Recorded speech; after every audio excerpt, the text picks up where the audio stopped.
নমস্কার বন্ধুরা, বুক প্যালেসে আপনাদের সকলকে স্বাগত। আজ আপনারা যে বইটি দেখছেন সেটি হলো বিশ্বকবি রবীন্দ্রনাথ ঠাকুরের লেখা জাপান যাত্রী। এটি মূলত তার জাপান সফরের অভিজ্ঞতা নিয়ে লেখা একটি ডায়েরি। 1326 বঙ্গাব্দে প্রকাশিত হয়েছিল বিশ্বভারতীর গ্রন্থন বিভাগ থেকে।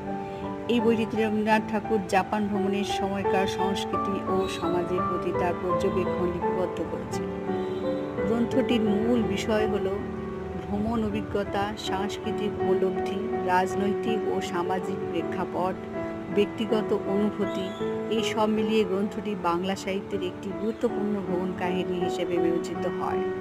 বন্ধুরা, সংগ্রহ করতে আমাদের সঙ্গে যোগাযোগ করুন। বাড়ি বসে সংগ্রহ করতে ফোন নম্বরে হোয়াটসঅ্যাপ করুন। সব রকম সহযোগিতা করতে আমরা প্রস্তুত।